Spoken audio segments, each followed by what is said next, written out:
Hello, everybody. Welcome to the Rusty and Mojo Show, episode 13. Joining me is my host, Muhammad, aka Mojo99, and my host, Rudy St. Clair, aka Rudy St. Clair. This is our first podcast in a while without a guest, because I don't want this to become a podcast that relies on guests, because that's honestly not a long list of people we can have on here. So, yeah. So I guess we can just talk. So the topic I kind of wanted to talk about this week, because I just thought about it randomly the other day, was weird ass shit we did as kids. Because I was thinking the other day, because I was thinking about watching the Crocodile Hunter movie, which if you did not know, there is a movie about the Crocodile Hunter. And when I was a kid, I'm just getting right into this. It feels like there should be some shit to talk about, but there isn't. Also, last podcast did well. Shout out to TSO. When I was a kid, Crocodile Hunter was my fucking idol. So, you know, if you consider Crocodile Hunter, which is Steve Irwin, and then Kobe Bryant, my childhood heroes Irwin pass away? have. Or am I tripping? Yes, he did. So I'm saying my childhood heroes have a very high mortality rate. You don't make it to 50 if you're my childhood hero. But yeah, so I loved everything about Crocodile Hunter. So when I was like 10, because my mom was a fucking lunatic, she would let us just go out into the woods. Our house in South Carolina was right next to a bunch of woods. Now, it wasn't like a deep woods. There was a neighborhood right next to it. That's how things should be.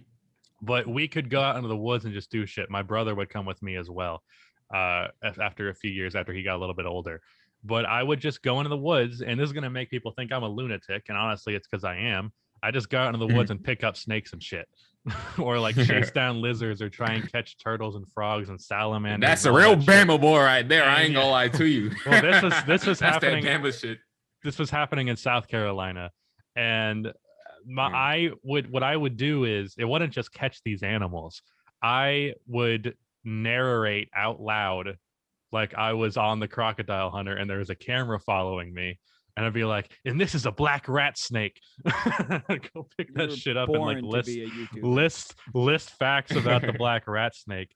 Also, black rat snake. As a kid without a camera, bro. Yeah, like I'll tell you what, I've been bitten by more snakes than I can count, and that like would make people be like, "Holy fuck, you're a lunatic!" Because like snake, I think the fear of snakes is like the number one biggest phobia in the world, if I'm not mistaken. It's up there. It might be no, it is spiders. Is there spiders? It has to be. Yeah, I feel like spiders. It's spiders. Common. Is there I think like a snakes... phobia index? Is there a government organization? But I've heard like I think I confuse the fear of snakes with fear of spiders. Fear of spiders is like the most common one, and I have that fear. I hate spiders with a burning passion.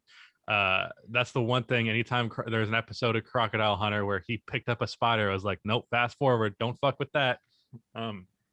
Also, one time when I was a kid, I don't know if I mentioned this previous on a different episode, but one time, because I was just a fucking 10-year-olds don't think they're gonna die. Although this happened to me when I was like 14, I just put my hand in a fucking hole in the woods, and a black widow crawled across my hand and then went onto the fucking ground. Mojo's eyes just got so huge. Crawled on your hand? Yeah, man, a black widow, which is a venomous spider, one of the two venomous species in North Carolina, along with brown recluses. And it just walked across my hand, and I flipped the fuck out, as you would expect. Yeah. So I don't know how I never got bit by a venomous snake, because I encountered dozens and dozens of water moccasins. I wouldn't pick those up, because as stupid as I was as a child, I did know that water moccasins were fucking venomous and they'd fuck your day up. So in South Carolina, I believe it's the same as in North Carolina. I know all the venomous species that are in the state because there aren't that many. Water moccasin, copperhead, what do you call those fucking snakes? Coral snake, and there are three different type of rattlesnakes. There is the eastern diamondback rattlesnake, the Timberland rattlesnake, and the other one, I forgot what it's called. They're like really small. But my knowledge of like reptiles and different animals and shit is like incredibly high, just because I grew up watching fucking Steve Irwin. You say as you forget the name of one of the three venomous. I think they're called. I think they're called. Are they called pygmy rattlesnakes? Am I fucking nuts? I feel like they thirsty are. ass rattlesnakes, just like pick me. No, pygmy. Yeah, no, I heard what you said, dude. I had Pygmy no idea. rattlesnake. Oh yeah, you gotta Google it, man. It back is in a my thing. day- It is a Okay. thing. That's its name, bitch. Fuck you. All right, look at you, Steve Irwin Jr. the second, because I'm pretty sure I he has a wish. son and a daughter. Yeah. Rest in I had a peace. crush on his daughter when I was a kid. So, how old is she now? We're around the Never same mind. age, but she's fucking pregnant, so that's not Oh, happening. that's crazy. Well, now that we're on the topic of fucking animals and shit like that, I'm gonna go ahead and tell you one of my like horror stories. Very quick. One time I used to live in these apartments or whatever, and I remember I was playing outside one day after school. It was hot as shit, and I was just like running. I think I was running down the street, or I was actually on the playground. I was running, playing tag with one of my friends from school too, who just so happened to like be my neighbor or whatever. And I was running with my mouth like wide open Oh no. and tongue out, everything. It looked like a damn no. mutt. It looked like a dog. And I remember it was like, I think it was maybe April, Mayish or March, sometime around then. And while I was running, all of a sudden I feel some like little fluff in my mouth. I'm like, what the fuck? Oh, I know where I this is hear going. like I hear a buzz, I hear a zzz, Oh, and then I hear no. it's like fluff in my mouth, and I stop. I'm like, what the fuck?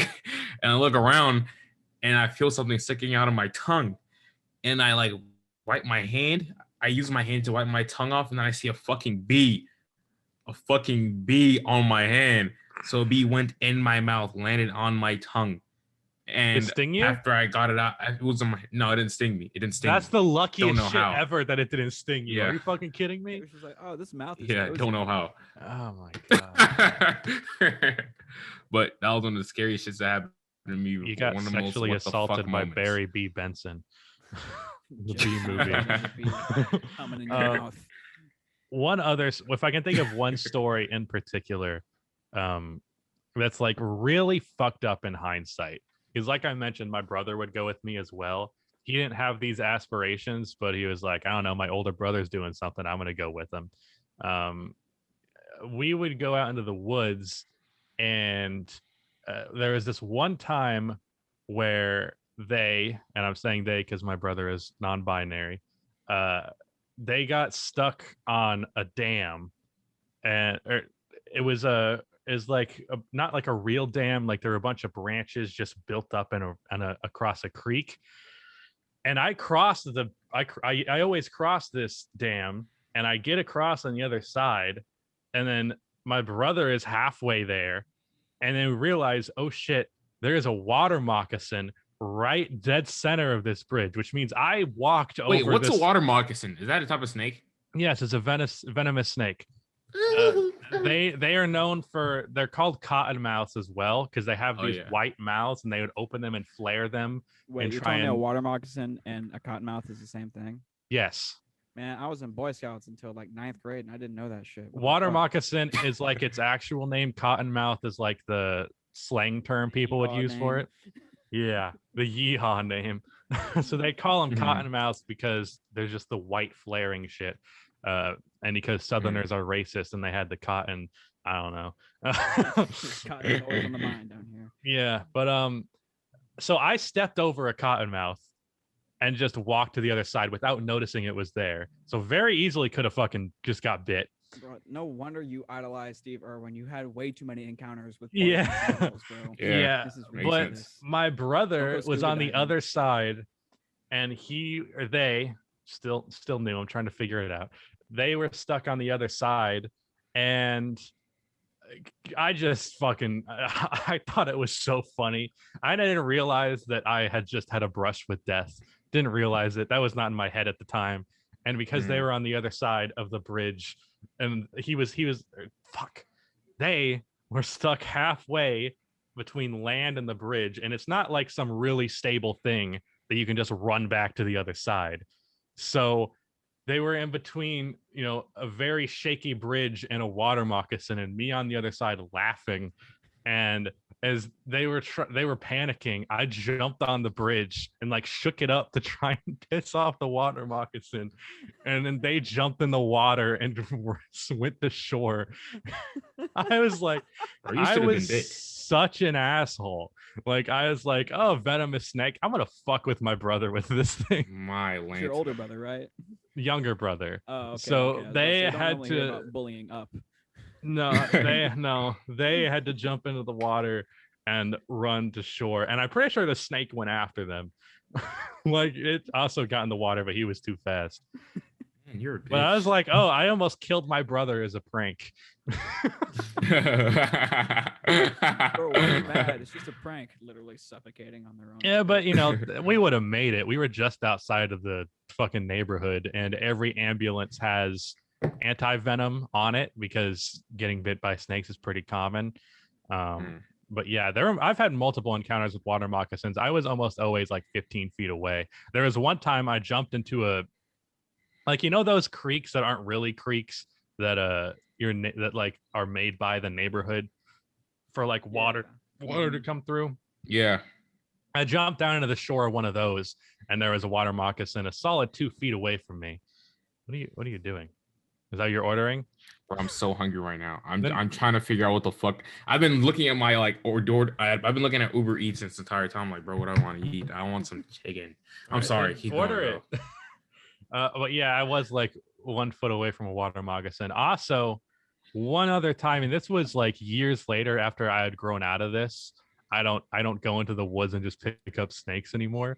But there was one time where I was jogging on a trail. This was in North Carolina because my old neighborhood had nature trails in it.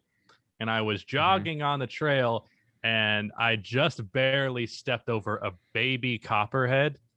And copperheads are typically considered like the least deadly venomous snake species that exists because their venom is really not that potent to humans. It basically, the only thing it does is it like temporarily paralyzes the part of your body that it bit. But and unless you're allergic to snake venom, you're not going to die because of it, or if you have like some seriously shitty immune system. But baby copperheads, basically baby snakes in general are way more dangerous than adult venomous snakes because they don't know how to control the amount of venom that they put away. So if a baby venomous snake bites you, they're emptying the entire chamber, full clip, going right into you. So a baby copperhead can fuck you up. But yeah, I came very close to getting bit by one of them as well. But I have picked up and held and handled so many fucking just snakes that were in the woods. And I'm like, I don't know how I didn't get a disease. I've been bitten by a rat snake 12 times. I one time chased a yellow rat snake so far into the woods to catch it because yellow rat snakes were more rare. And I chased it like so far, I got lost in the woods and I had to trek back. And I was like, I made it off of one side. And I was like, wait a minute, this is a highway. That is not where my house is. So I went in the opposite direction and eventually found my way back. But yeah, I don't know how I didn't die as a child. Dude, you were a bastard as a child. Good grief. Well, my parents let me do this. I don't know what that was about, but they're like, I'd be like, yeah, I'm going to the woods. I'm going to pick up some snakes. And like, all right, see you soon. They knew I wasn't picking up venomous snakes. They're like, yeah, what's the worst that could happen? So we got a little baby crocodile hunter as a kid. He'll be fine. Yeah, never got any crocodiles. Although one time I was at a golf course with my dad because we used to go golfing, even though it's a boring ass sport. And because it's South Carolina, they had crocodiles they would have them at the fucking lakes and shit. And there was one crocodile that was like probably like, I don't know, like the 1-year-old version of a crocodile where it's like probably like 4 feet long. And I tried to go catch that, and my dad was like, "Are you out of your fucking mind?" So he didn't let me do that, but I really wanted to. Like I was about to jump on his back like fucking Steve Irwin. It's like I can take him. You know, this is me as 13, so I'm already like 6 feet tall. So it's not like some munchkin kid trying to do this. Yeah, I don't know. I was a fucking moron as a child. Any weird shit or fucking dangerous shit you guys did when you were younger, other than almost swallowing a bee? Or, yeah. I mean, one time a June bug flew into my eyeball, but like that's not really dangerous. That's just sort of vaguely animal related. I was like, So you are 6. not actively seeking danger. No, I was not actively seeking danger. I think the most dangerous thing I did as like a super young kid was just like catch a mood and decide to cartoonishly run away from home.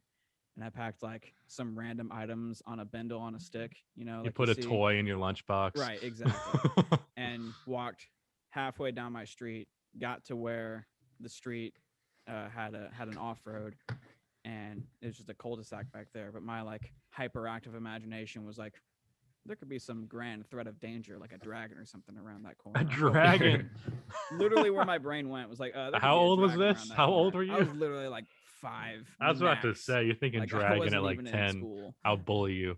No, yeah, I would deserve it then. for there sure. is a part of me that's just like that still thinks sometimes when I go out in my car, or like when I went on that trip to Atlanta, I was like, I could just keep going in any direction and just the world keeps on chugging forward. Like it's like fucking Minecraft. You just keep walking and more land generates. That kind of trips me out that I'm just like, and because I have the freedom now that I could just, if I wanted to go to New York, I could just do it. It's not recommended, but it's possible. And it's Sure. just it's weird knowing I have that freedom, and it's like almost intimidating to the point where I don't take advantage of it. Yeah, advantage of it. Fuck Ooh. me. Little bit Something- gas. Yeah. You. Something that I can think of that I've done as a kid, which is very bad. Very, very bad. It was like one of those what the fuck moments in my life. It was like me, my little brother, and my childhood best friend. So there was this house that was up for sale. It was like up for being rented out or whatever, and it was like really vacant for a long period of time, maybe like a year or two. And we just noticed, and we just eyed it or whatever, and it was a nice house. We walked in the backyard plenty of times and all that. Saw dead squirrels in the big ass pool in the backyard and all that type of stuff. But one day, I don't know why we did this, but we decided to go in, like not go inside the house, but we went to the backyard and we basically vandalized the place. We like not really vandalized, but my little brother did some fucked up shit that I'm gonna talk about too. And but like we basically like went over there, peed on the side of the walls of the house. What else do we do? We would like shoot BB guns all over the place, so there'd be like little BBs everywhere. I did And a then- lot of airsoft when I was a kid as well. Yeah, and then my little brother, who's like 17 now, he and my best friend, he and Just my some fuck best shit. friend, yeah, decided to shit on their lawn. Oh, on the In the lawn? backyard, in the backyard. In the backyard. I didn't do that shit. But they decided to shit over there. Just like pull their pants down and shit. And it's just so that whole idea and concept was just fucking I'll tell you gross. what, in all of my years of Boy Scouts, I managed to never shit in the woods or anything Really? outside. Really? Yeah, you never shit outside? I've only shit in a toilet Mm. or my What a- pants, but that one didn't happen too often. What But a also, I wholesome don't man. think I've ever like.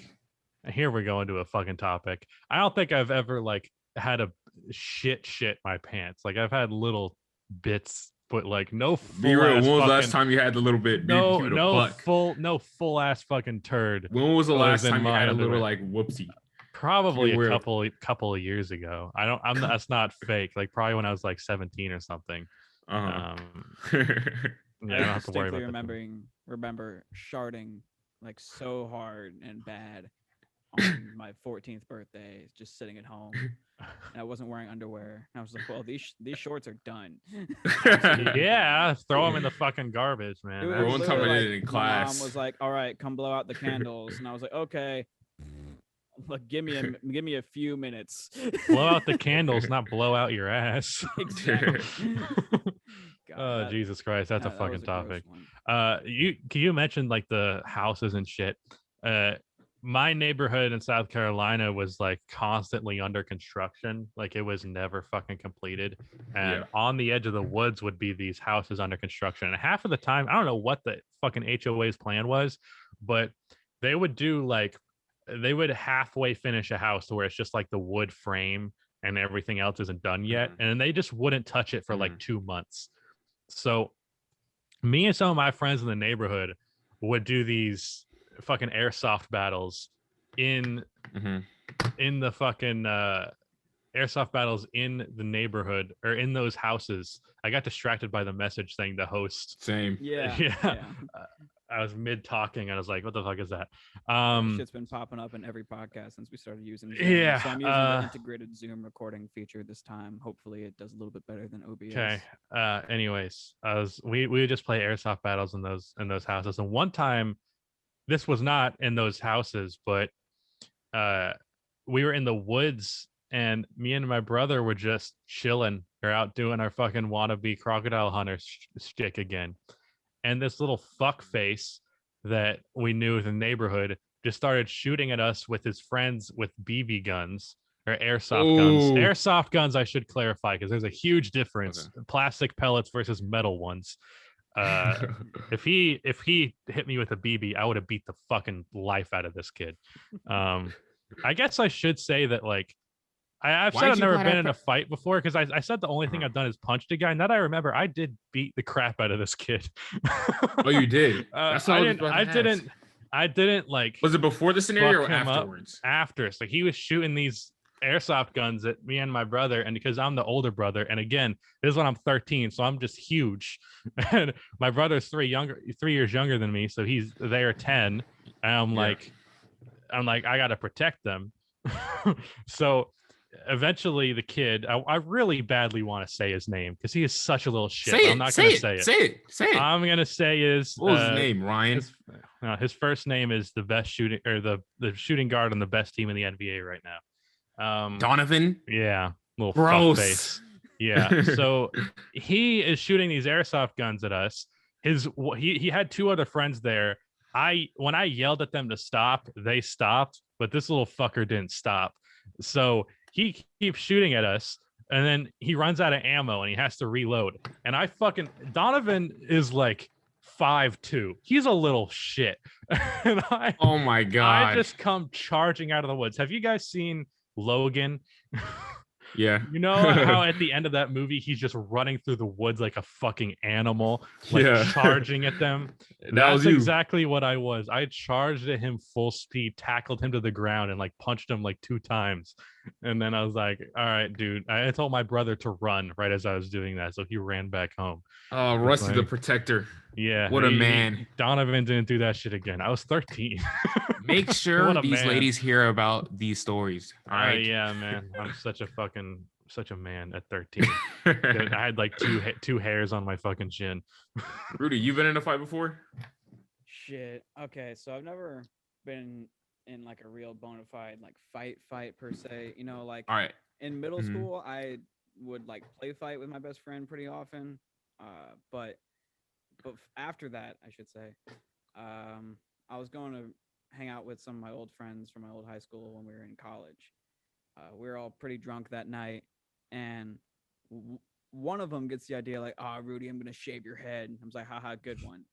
You know, he gets so drunk that this escalates into like a whole thing. He's got like the clippers out and he's chasing me around and shit. And at one point, everyone was in on it. You know, I was playing along with it too, being like, "Oh yeah, good one, whatever, do it, pussy, whatever." You know, back when I would talk like that. I was gonna say that doesn't sound like you at all. Yeah. do it, pussy. All my friends would throw that shit around constantly, so it was just in the vernacular of the. I don't give a shit. I still say pussy because it's a funny word. Yeah, I try to avoid that sort of shit, but you know, everyone turned on him and was like, "All right, Chris, you're taking this too far. Cut it out." And he's on top of me, about to like go in. And pause. So finally, right? Damn. And so I take. He's on top of me, about to go in. I take the clipper holding hand, put it behind his back, and push him off of me. And you know, we're on like a couch, and I push him off of me. He's up, turns around, and we're just staring at each other like, "What the fuck?" And oh yeah, I forgot to mention before he.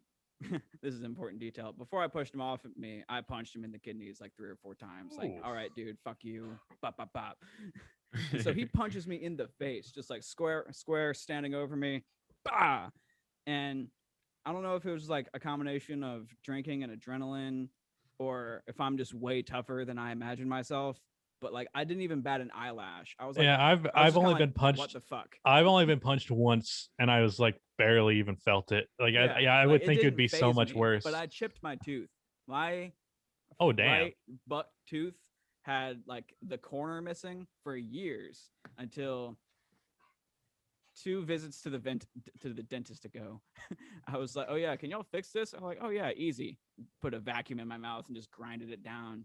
It took 5 minutes. I was like, damn, so I've been ugly for like a couple years for no reason. That took no time. But I mean, other than that, like, I mean, that doesn't even feel like a fight. It just Okay, feels like I Rudy, got I've been sucker ugly for punched. 21 years. Pain. Almost 21 years. Rusty, you're handsome as hell. You just gotta believe it. Oh, I'm not. Don't lie to me. You got the height. You got the beard. You got the beard. you got Did you see money. my tweet? You saw my tweet about the beard. Right. Some days I look in the mirror and I'm like, you look handsome as shit, and sometimes I'm like, you look homeless. You look like you should be sleeping under a bridge right now. Oh man. Yeah, it's not. I don't know what it is. That's the biggest mood swing for me, and like I don't know how. It's just because I'm so incredibly vain. But I think about my hair and my beard like 5 times a day, every day. Like I don't go. You have at least 10 tweets a week about No, your beard. no, that's not true. That's not true. That's not true at all. I don't tweet about my beard that often. Not even once a week. Not even once a week. But are we sure? Yeah, I'm sure. Go look through my Twitter and see how many times I've mentioned my beard. beard. I'm gonna let you have that. I'm sure I've done it a few times, but 5 times a week. I know I tweet a lot, but goddamn, what if I just only tweeted about my beard every single tweet? You just go to check my Twitter, and every single tweet's about my beard. You have the Rusty's butt account and his sister account, Rudy's butt. Soon you'll have Rusty's beard.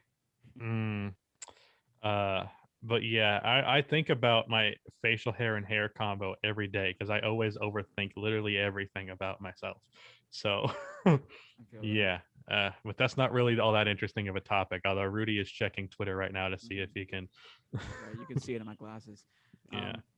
I noticed at the beginning of the pod I didn't have my glasses on, so I wasn't really in my internet persona. So sorry. Yeah, I might be able to actually get a decent thumbnail out of this one. Right. I always have to put you in the background of the thumbnails because you look like fucking RoboCop. Well, I should be in the background. It's the Rusty Mojo show. I'm merely the editor, manager, co-host. A lot of the times I edit myself in the background because I'm like, I don't want them to think that I'm that I want to put myself as the center of attention. All right, so most recent, like I put my link 15 hours ago. I put my link second on the fucking links because I'm like, I don't want them to think I'm promoting myself first.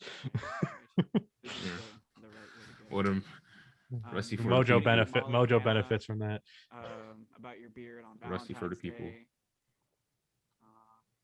Wait, did I? If it's a reply to somebody, that doesn't count. Oh, okay. Well, that's the only reason I brought her up, because it's under her reply. It says beard, buzz cut, big head, tall. We're Oh, you're talking about. Oh, wait, no, that does count because I had to bring it up. But I do kind of look vaguely like Jonas Valanciunas, not like his ugly brother. You're the hybrid between Jonas Valanciunas and Tomas Saransky. Almost forgot who that was. Yeah, all right. You only tweeted about a beard at all a full month prior to that Valentine's Day tweet where you Thank you in reply to Pizza Bagels. Shout out to Pizza Bagels. So you want me to I just got caught in 4K.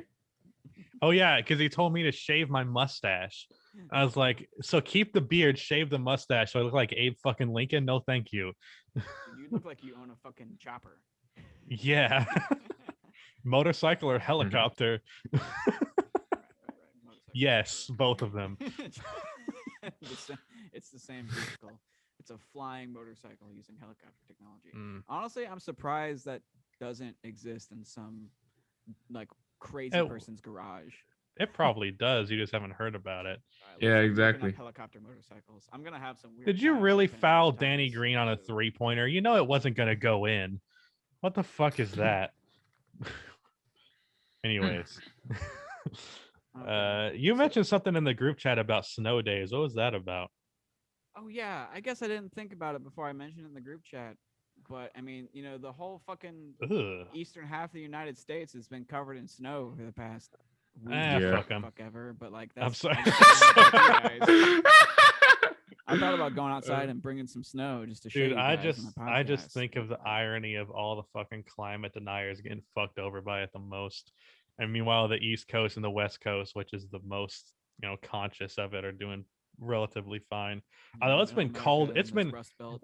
it's been cold as balls in the fucking here as well. It's just not, coated in snow cold. But like for Yeah. the last week, it's been below 40 more than it's been above 40. And I tell Yeah. you what, I hate cold so fucking much. I cannot stand cold weather. Like I would genuinely rather it always be 100 degrees than 55 degrees. That's how much I hate even being a little bit chilly. Oh man, that's OD now. Nah, Yeah, that's that's a OD hot now. take. That's a really hot take. I'm a hot take. Yeah, see? But it's not. It's I don't expect other people to hold this opinion. I don't think it's crazy to prefer the 55 to 100. In fact, I think I'm probably crazy. So you think you'd But rather you that's how with much that I same hate. knowledge? That's how much I hate the feeling of being cold. That's So why with I'm that never s- gonna live up north. Mhm. I can't deal with the cold, dude. Yeah, same. I'm the same way, literally. So with that same knowledge, you rather burn to death than freeze to death. Why I don't want to have either of those things happen. Don't Well, make you me have to choose that. choose. You have to choose, bitch. Which Both one? of them are horrible. I know. Well, which one is worse? Honestly, probably the cold because the cold is at least drawn out. Like if you're freezing to death, that's going to take a couple of hours for the most part, unless you're in some serious tundra. Hmm. But to burn to death, that can only go on for so long. Yeah. For the most part, that's not too slow of a process. Still way slower than you would like it to be, Mhm. but it'll probably feel a lot longer than it actually is. But yeah, definitely burn to death. Anyways, fun topic. Yeah. So I googled it and I just googled hypothermia death time, and it Mm. says a water temperature of 10 degrees Celsius, 50 degrees Fahrenheit, can lead to death in as little as an hour, and water temperatures near freezing can cause death in as little as 15 minutes. Well, I wasn't thinking water. I was thinking like out in a snowy place with like not sufficient like coats and shit. Yeah. Yeah, Um, like a wait, did you say 50 degrees Fahrenheit can kill you in an hour? yeah, dude. 50-degree water is really cold, dude. Dude, I've if you been get in water 50 that's degree 80 water. degrees, it's gonna be really cold. I have Really? been I didn't know I swam in Lake Michigan in the wintertime. Yeah. Not the wintertime, like fall. But Yeah. Well, I mean, water is a lot more conductive than air, so it's gonna retain a I lot don't more know what heat. that means. I'm not smart It's enough. gonna it's gonna retain a lot more heat. Yeah. Than just the air. But like so- it was like around 50 degrees in that water and I swam for like 30 minutes and I hated every second of it. Mhm. But like I really wanted to swim and I was like I want to do it. I want to swim in Lake Michigan.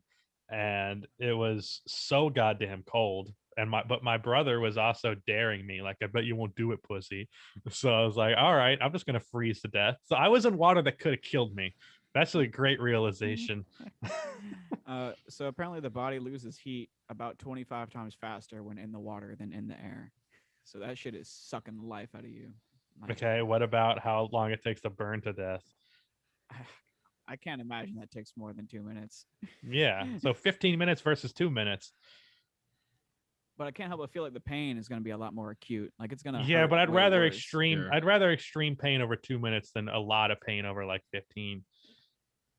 Burn to Also, death. though, actually, though, if you're freezing to death in water, the insinuation would also be that you're so cold that you can't really control your body. So it would have to be a body of water that you could just walk out of, because otherwise you're just going to drown.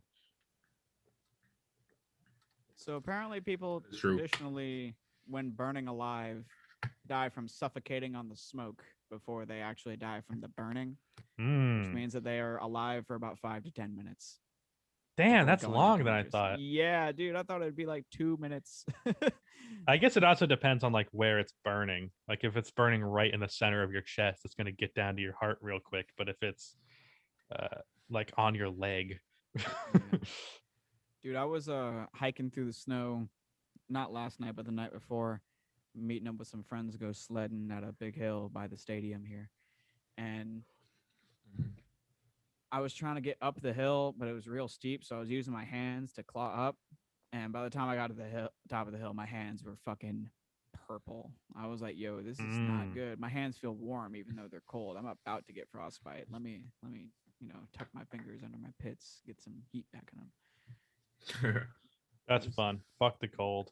Yeah. Anyways, let's get to the snow days thing. Like, do you have snow days a lot, or was that just your way of saying let's talk about the fact that the country is frozen right now? Right. Yeah. That was my way of saying let's talk about the fact that the country was frozen right now. I was kind of hoping that y'all had some experience with it, but I just didn't think about it at all. Like y'all just did not face the snow, right? I grew up in South Carolina. It snows like once per year in the Carolinas, and it's like 6 inches of snow max.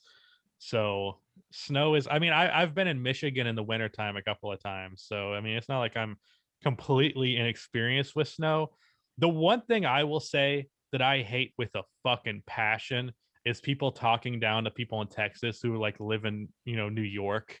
And they're like, oh, it's not that bad. I deal with this temperature all the time. It snows here all the time. It's like, motherfucker, you deal with a fucking tornado, cunt. Like, what the fuck is that? Everybody has different fucking experiences based on where they live. And there are people who are ill prepared for shit because they don't have to deal with it. Just because you dealt with it does not mean they're going to have the same fucking response to it. It's such a fucking shitty thing. Against that attitude of like, haha, you lived in a red state, you voted for your own suffering. I've seen more pushback against that than I've actually seen that. So maybe that's true. Like my bubble online. But I've seen enough people do it that it pisses me off. Do you know what the fucking, was it the governor of Texas or like a mayor somewhere in Texas that had that fucking post where he ended up resigning because of it?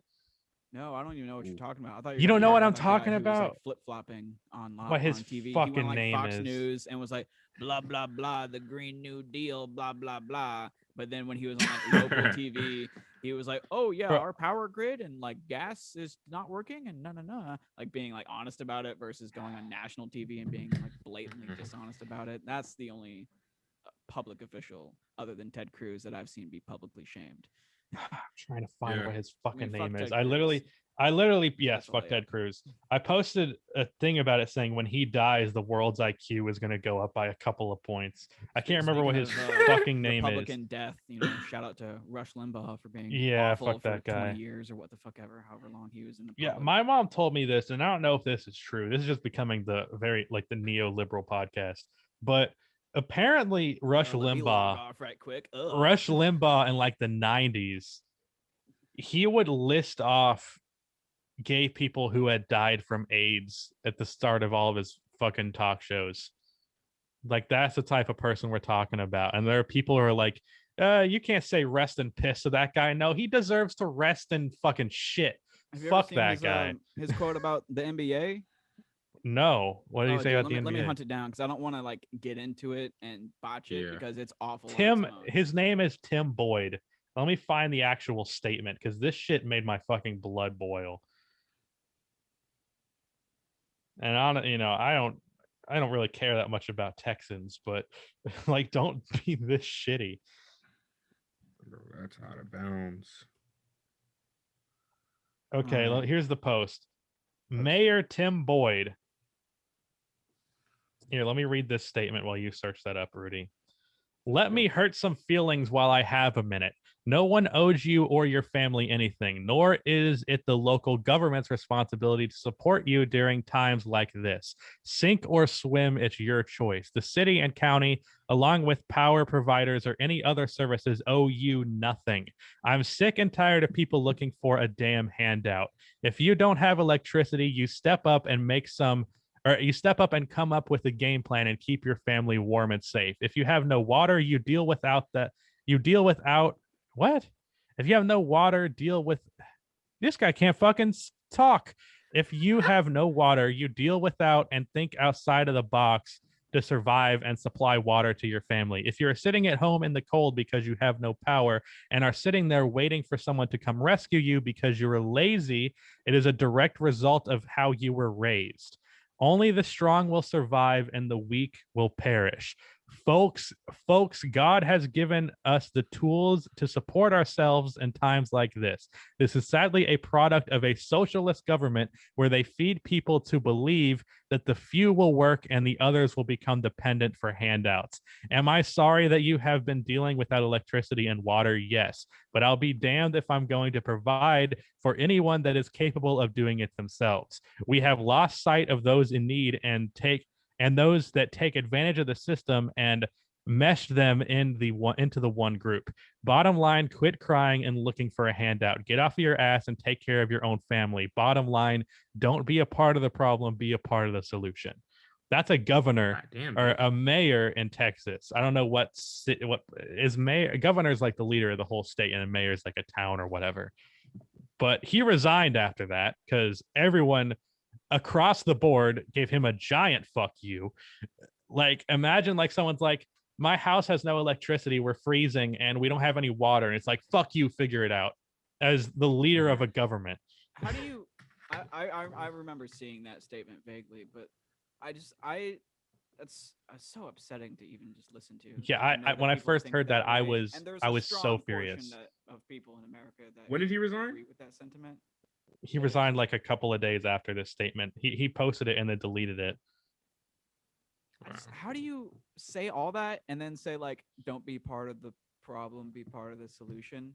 You know, like, does he not see the way that the argument he's trying to make is that people that can take care of themselves aren't, and by eliminating them, the people that need help would actually get it. But like, that's just not true. If you have no electricity and no water, you're not bad for asking for that.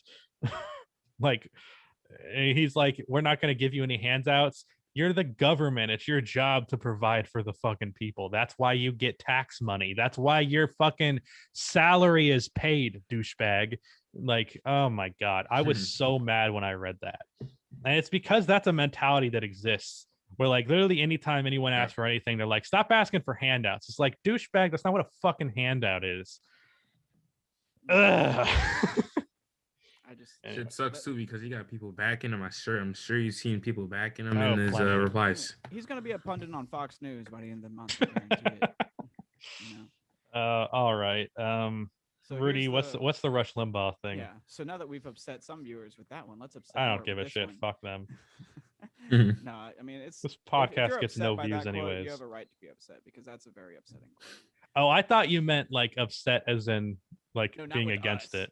Yeah, I'm not saying fuck you if that upset you. Then like fuck off. Yeah, eat a dick and die. So here's a 16-year-old Rush Limbaugh quote. You gotta just be who you are, and I think it's time to get rid of this whole National Basketball Association. Call it the TBA, the Thug Basketball Association, and stop calling them teams. God. Call them gangs. You have the Laker gang, you have the Heat gang, you have a Timberwolf gang, and let's strap them up out there. Let them market their CDs. Instead of selling concessions, sell CDs out there at the concession stand. All players get involved in this, and if fights break out, hey, it's what happens. It's what happens with gangs. And if a cop gets bloodied, you know, that's a bonus for the gang member that busy. Off. This is so racist. Fans, you know, I'll be right back. Knowingly, they're going to watch the Crips and Bloods out there, wherever the neighborhood is, where the area happens to be, and be who you are. Like, one of the most racist things I'm like laughing at how blatantly racist that is. Yeah, like holy shit. Rush Limbaugh, like this is a right-wing hero of a pundit, man. Like, it's just disgusting how you can just show the worst quality in you and people will just be. I don't know why there are people that take pride in having no empathy. I mean, I don't even think it's about empathy. I'm not talking about that specifically. That's just a general thing with very conservative people. It's like they take pride in the fact that they only care about themselves. It's like, you're proud of that? Too much Ayn Rand and listened a little bit too much to American hyper. All right, let's get off of this topic because it's not fun. It's definitely not fun, but I mean, fuck Fuck Rush Yeah. Limbaugh. Good thing. It's Yeah, the fuck truth. him. Rest in piss. Fuck that guy. And my mom had a cousin in the 90s who was gay who died of AIDS. And I don't know if his name was actually listed on the show, but she said she remembered back then him listing off gay people that died of AIDS on the show because he was that goddamn homophobic. He was like, "Hey, another victory. Some fucking gay people died." And he probably Good would have fucking we grief. probably would have used a different word than gay people, but yeah, that's fuck that guy so much. Fuck Rush Limbaugh. Anyways, unless we got other topics, let's jump to some of the viewer questions. Yeah. Well, we already kind of Big addressed whoop. one of them. Let me. His name is Lot of Sauce at Lost X Sauce. Hardest hit you guys have ever taken? Not smoking. Lol. I've already described my hardest hit I've ever taken. Yeah, when I was in middle school, I was pestering this guy, and I'll be honest, I completely deserved to be punched. Like I thought this guy was just like playfully being like, "Get the fuck out of my face." And I just kept getting in his face, and he punched me. And I was like, "All right, fair game. I'm not gonna Why fight were you in you." his face? I don't know. I was being a little shit. Like I was kind of friends with him, and I was like trying to just fuck with him a little bit. And I was as soon as he punched me, I was like, honestly, yeah, I deserve that. All right, Punch you in the moving on with my face? day. Yeah, it You have a wasn't black eye or anything? it was no, it wasn't the hardest punch ever in the world. It could have been a lot harder, but it was basically like, hey, fuck off. And I was like, all right, I will. I mean, I probably could have beat him in a fight, but I didn't want to. I wasn't like angry with him. I wasn't like, all right, you punched me, I'm gonna fuck you up. I was like, you know what? Yeah, I was being kind of a dick. My bad. I'm glad that I had the self-awareness to instantly realize that and then back off, because otherwise I would have done some stupid shit. But I guess I have a question. Does it count as a fight if it's basically one-sided? Does it count? Yeah, I think so. Well, then I've been in 2 fights where I punched a guy and then I punched another guy and tackled him. So I've never lost a fight. 2-0, baby. For me, I feel like it's only really a fight if they swing back, though. Isn't it just assault? Oh well, now that you think about it like that, I don't shit. I don't know. I was 13 and I was 11 and 13 in both instances, so you can't put me in prison. Shit. Okay, so for me, I think the hardest hit. Oh, not I think the hardest hit I ever took was from my cousin back when I was like 10 or 11 years old. I don't remember what happened, but I think he did something, and then I reacted back. It was like my older cousin too, and he punched me in the face, and I got a black eye. Fucked me. I've never had a black eye. Never had a black eye. Yeah, he fucked me up. Kid, but I don't remember why. I was so popular the next day at school. All the bitches around me. I don't know how. Oh my god, are you okay?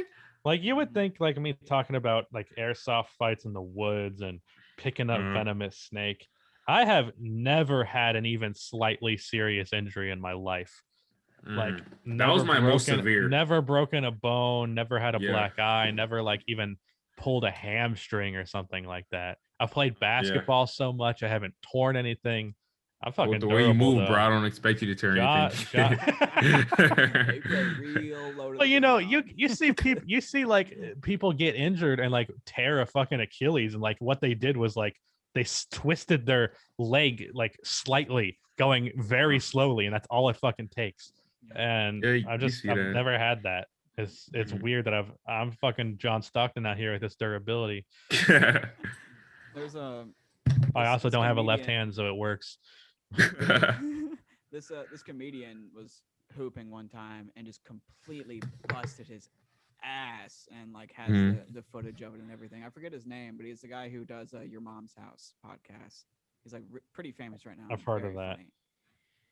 Funny. But it looks like he just slips on a banana peel and falls flat on his back, but like really he just like tore his fucking meniscus or some shit. I mean, that's what you get for being over 40 and trying to hoop, I guess. We should just eliminate everyone over 40. Right. Only Rip my parents. I guess that's what COVID's for.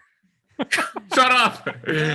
Honestly, I wish that joke I told on last week's pre-show, like before we actually click record, I wish we could have weaseled that into the podcast. You said it was one of the most fucked up things I ever said. No, but, like, that joke. honestly, I thought don't it was want. hilarious. Don't repeat it because I think you. I would not be surprised if someone made that joke and got fucking canceled. Don't say that. I was so shocked that you made that joke. You're like the most nice fucking not gonna say mean things about people Right, or and situations that's why ever. It hit so hard is because no one. It was expected mostly funny because it came completely out of left field.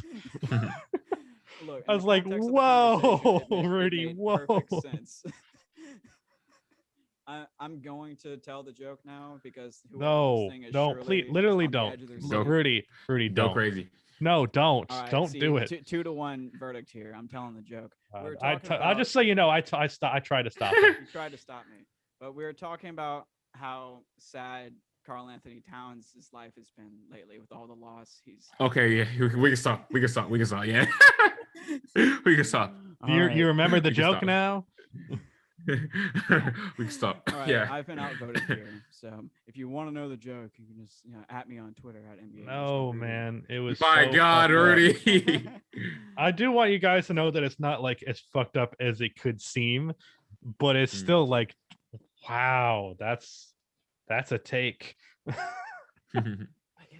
And it was weird because Rudy is like the nicest goddamn person. I would never expect him to say some shit like that. It's not like I meant it in any. I know, It was but just fuck the me. rational outcome of what we were talking about.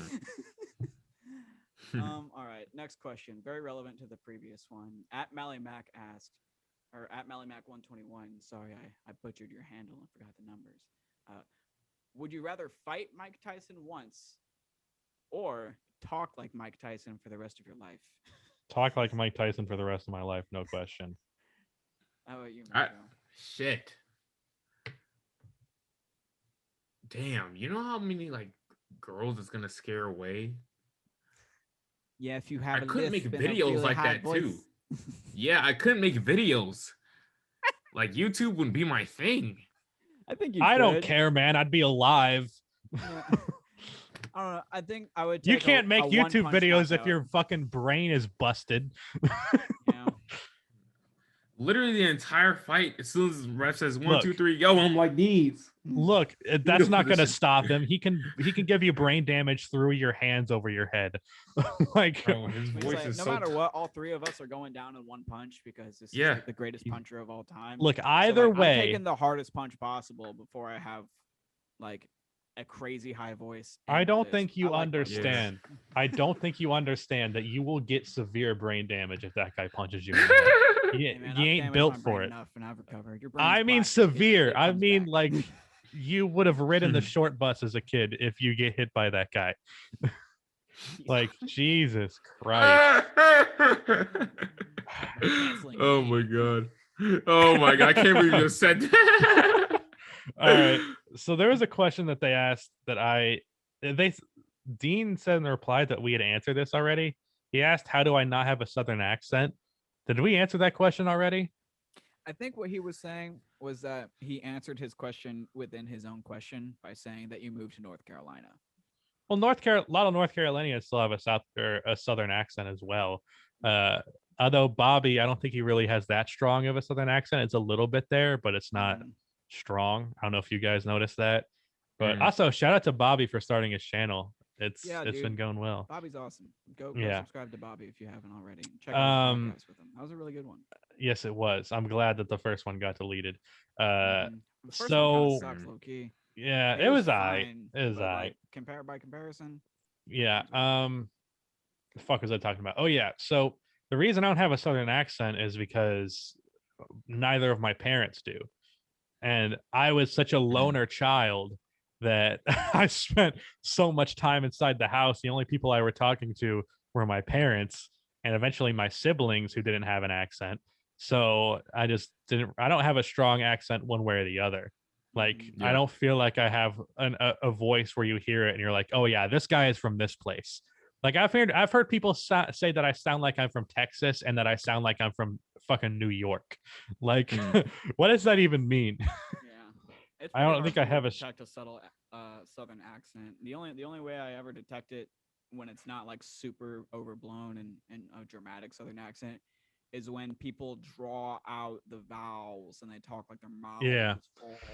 Yeah, there are some That's good to like catch on. I feel like people hear Southern accent and they think when you talk like this, but like Ooh, there's I got there's PTSD, bro. You sound like there's people with Southern accents that it's like it's more subtle than that, and I don't even think I have the subtle accent. The only time the Southern accent comes out is when I get really excited, or which is rare. I'm not a very expressive person like you. Like people think I talk in the same fucking tone in all my videos, and it's probably because I do. But you do. the only You have time the is same because cadence in every video. yeah, because It's fine. It's reliable. I'm I just saying, also you definitely do. I also say the word y'all a lot. And anytime I say the word y'all, I feel like a fucking redneck. And like and the intro or the thing at the start of this deep dive I just released, which by the way, 1 out of 10, like 23,000 views in 2.5 hours, which is fucking insane. Yeah. Going up. Dude, YouTube, dude, Jacob, literally YouTube loves you. I was one random thing. I'm doing a video I'm planning out like a video like 2 weeks from now or whatever, and I was just curious what other YouTube videos have like been put out there about this person. Literally none has been put out there solely focused on him, and all of a sudden I see your newest deep dive there and it says related. And it was not your newest actually, it was the Andrew Wiggins one. It said related. I'm like, what the fuck does if you look up Andrew Wiggins on YouTube, it's the top search result. Yes, it is. Yeah, exactly. Yes, it YouTube is. loves you. Someone's infatuated That with you video on has YouTube. 115,000 views in 1 week. Yeah, that's great. This deep But dive like, shit. I think the reason why is because I just tell them to like the video, and Yeah. like that Andrew Wiggins one has 12,000 likes. The one about skill, that one has almost 10,000 likes. Like Going they crazy. like because it has such high audience engagement. YouTube's like, oh, they're really fucking with this. Let's push it. But like, yeah, the support on the deep dives is insane. I wish I did this like a year ago. Not a year ago, because I don't think I would have been able to do it a year ago, but like, I don't know, 3 months ago. Once after, like right after I got a 100K, just switch up the plan. But like the one thing that I wasn't expecting is the sub growth. We just completely transitioned topics. I don't have a No southern segue accent because my necessary. parents. But we're professionals. Yeah, but the thing that's crazy to me is the sub growth, because like I am getting 500 subs a day ever since switching to deep dives, ever since I've made that switch. Like this morning when I woke up, I had 137.4, and now I'm at 137.9, and I woke up or 137.8, sorry, and I woke up at 4, so it's been 4 hours. Damn. It's like I don't understand the sub growth. And if you look at it, the past 2 weeks, 1, 2, 3, 4, 5, it's about to be 6,000 in 2 weeks. It's fucking W. It's fucking crazy. I'm about to top my highest sub month, which was 11,000. This is gonna beat it for sure if I continue on this pace. But it's awesome. It's fucking awesome. Anyways, Speaking yeah. Of growth, I uploaded our previous episode to the audio stream finally. Pardon my laziness for not doing it for the past. Oh, voice crack. Yeah. What can I say? Pardon my 12-year-old laziness for heart. not doing it. Yeah. But you know, I ain't done it for the first 11 episodes of the Rusty Mojo show. But starting now, it's gonna be like clockwork. You're gonna get the audio before you get the video. So go subscribe. Oh, Rate us 5 stars on Apple Podcasts, because that matters a whole lot for helping us grow. See, what's great about that? Just send us a screenshot on our Twitter. And what's great about that is I didn't even ask you to do it. Right. I took initiative. See, I'm a professional too. I do this. Yeah, go ahead and put the other episodes up there at least eventually. Yeah. Also, did you rebrand the podcast, or is it still called the Hoops Cast? No, it's been rebranded for a long time. Oh, okay. I just never started uploading them. Dope. I want to do on my second channel. I want to just take the audio from that and upload that in like Spotify and Apple Music and shit. It'd be good. But I just don't know how to do it. Yeah. Simple, man. I can do it for you. Just give me. Yeah, but then I'd have to pay you. So. Hey, man, a man's got to make a living. Yeah, but it doesn't mean I have to give it to you. You sure? All right, go to some more audience questions. All right. Another audience question. Also, how far are we into this one? Almost an hour, I think. Damn. The Zoom call doesn't track the time like OBS does Okay. as easily. So I'm just assuming we started around 6:15 my time, more or less. I'm having fun on this one, so if you guys want to go for a while, I'm down. But yeah, for sure. Yeah, I have nothing going on. I was gonna say Mojo always finds a way to cut it short, so it's all up to him. Yeah. Shout out to our favorite local 14-year-old, Akizi. We just found out he was 14 today. He sent me a picture of himself. Definitely like I a missed freshman in high school. It made so many things so much more clear. Like it was like, oh, he's a cool I dude. love him. He's a cool that's dude. why he's like build around buddy. That's a Mojo. That's a meme from Locker Room, because there was one day where he was just like, the king should build around Buddy Hield, and you know they've had He said that. Yeah. So they had Tyrese Halliburton on Locker Room, and he asked them what did he think of Buddy Hield, and Tyrese just said, oh, he can shoot. But all their replies were spamming build around Buddy, because he started this where everybody's just talking about build around Buddy Hield. My God, Aki, what the fuck? Man. Just create a meme. But yeah. My favorite Aki question this week, because he's always coming with it, and the multiple questions. If you give us multiple questions in the replies of our Twitter, of our tweet putting out requests for questions, we will give you at least one, if not two. But my favorite one this week said, not like in we a have many hypothetical options. situation, if Mr. Beast or PewDiePie or just like a dream YouTuber gave you a shout out and you got to 1 million or more subs, but then your channel began to die about like 2 months down to like a more regular level than like that initial shout out wave, do you just kind of take that, or would you rather kind of go the same route that you guys are already going down? I'd rather go the same route. Same route. And you know, I'm actually a little bit worried. I haven't actually talked to Noah about this, but I'm kind of afraid that I might have done that to Noah, because I shouted him out. He got to like 4K, and I look at it, his views are like they're much better, but they're not like as much as a channel with 4K really should be. And I'm afraid I just put a bunch of dead subscribers on his channel. And that's like, that's a rough feeling, because I've had that happen before, not because someone shouted me out, but because my channel just died. And it's like, I have 35,000, I think, when my channel was dead. Like I have 40,000 people subbed to me, and these videos are getting like 5K views. I feel like a fucking piece of shit, because when you compare it to the sub numbers versus the views, it feels so bad. I hope he's not getting that impression. I mean, his videos are doing better as a result, but yeah, I don't want to say as a result like I fucking like his content's like when good. You're writing your scripts. Yeah, it's like his content's good. That's what matters. But yeah. Yeah, dude, Noah is legitimately like an elite NBA YouTuber with like tons of videos, lots of original ideas, a good creative, personable spin. Like Noah is a very, very good YouTuber. The only thing that's hurt Noah, and it's an unfortunate thing, and he knows this, is just that his voice is not the greatest for commentary, like voiceover stuff. So like it's a shitty thing, but there are people that are gonna be like, I don't love the sound of this guy's voice. I'm not gonna subscribe, even if he has really good ideas or really good content and really original thoughts. That's an unfortunate reality of the situation.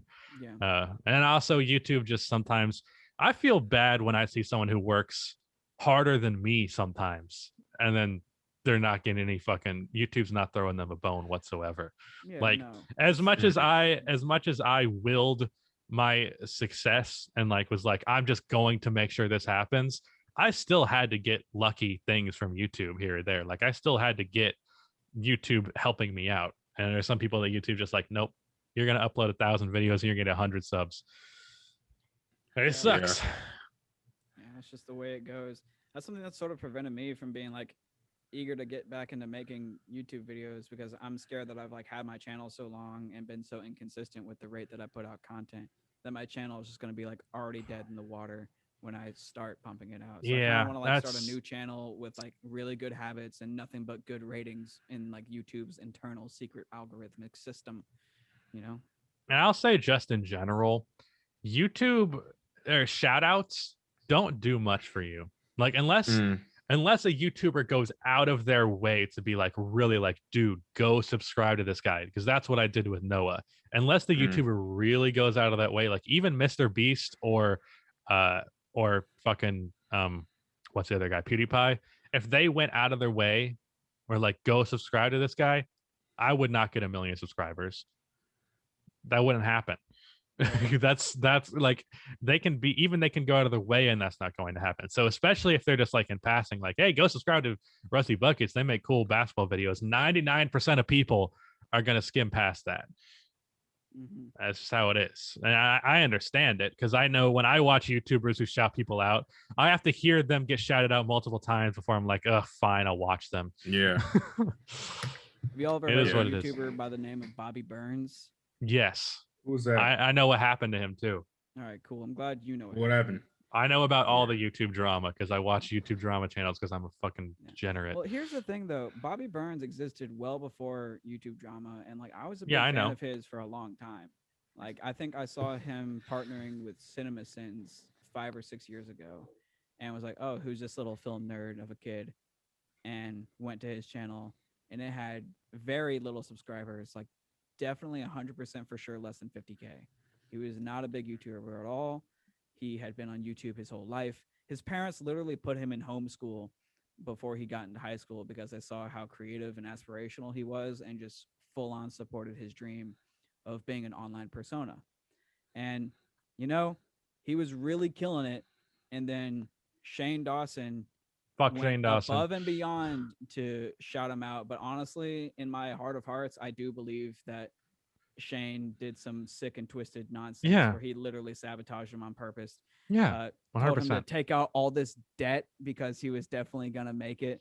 He moved him and his girlfriend and his best friend out there, and then they broke up. His best friend moved back home. He bought him a Jeep. Drop his he bought him a car that he couldn't afford the insurance on, probably, and then stopped doing what Shane Dawson said he was going to do on his end of the bargain. And the reason why is Bobby Burns uploaded a video called "Why I Don't Like Shane Dawson." Yeah, and Shane reacted to it. A cut in it that's like, yeah, he makes terrible ad infinitum content. Yeah, and then he brought him out to LA and was like, "So, tell me about your terrible content. Tell me about my terrible content." Good fucking grief. Yeah. So he paid to bring his biggest hater, but then he also reacted to it. So basically, think about it. Bobby Burns, I imagine when he released that video, probably had like around 100K, somewhere in that ballpark. Like, it was like 100 to 200, something like that. Yeah. And Shane Dawson is like one of the biggest YouTubers out there. He probably had 10 million subscribers at this point. And he just like, let me go point to this video of this by scale. This is the biggest punching down thing I've ever fucking seen. Like 10 million subscribers versus 200K. That is such a fucking big difference. And that's like Brad Pitt shitting on a fucking like like a actor that works at a local theater. Like, what the fuck? And then like all of Shane Dawson's fans went and just laid on the hate on Bobby Burns. But then Shane Dawson was like, oh, I want to bring this kid out. I'm going to go help him. But he wasn't trying to help him. He was trying to sabotage him because he fucking talks shit.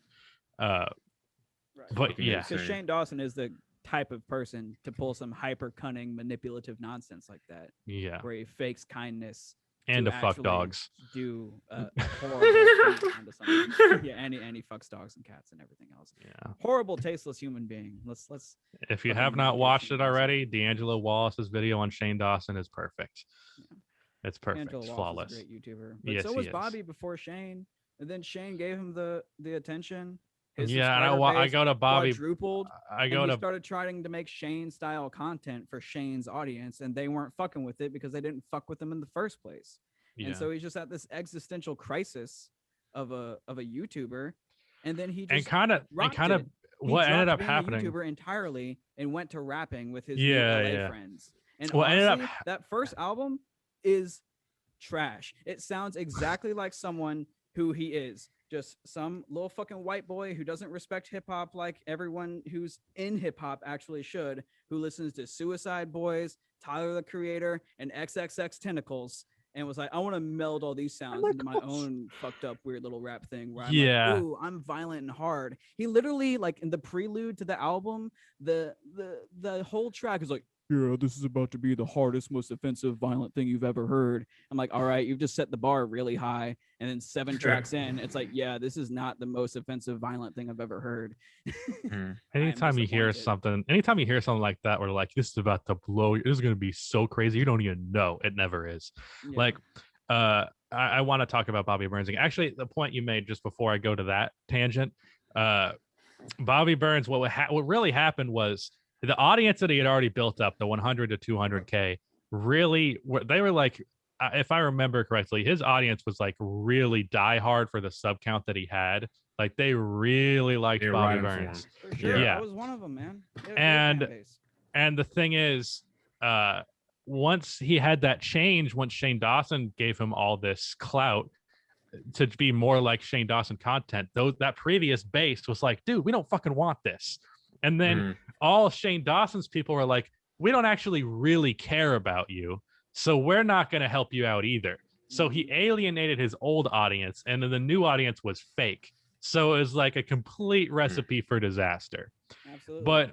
And Shane Dawson knew what he was doing, setting him up for failure that way. Yes.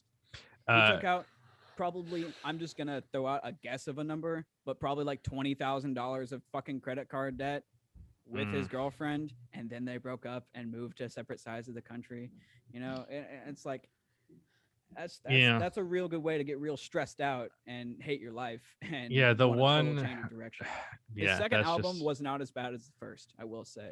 I'm glad you just listened. His first album, The Room, you know, the Tommy Wiseau movie, of albums where it's so bad that you keep coming back to it and being like, how is this so bad? Yeah, I've only listened to it like 3 or 4 times, and like every time I'm like, yeah, this is one of the worst things I've ever heard. I hate that it is the worst thing I've ever heard, maybe, but because I love this person, I really do. As a content creator, I find him very relatable.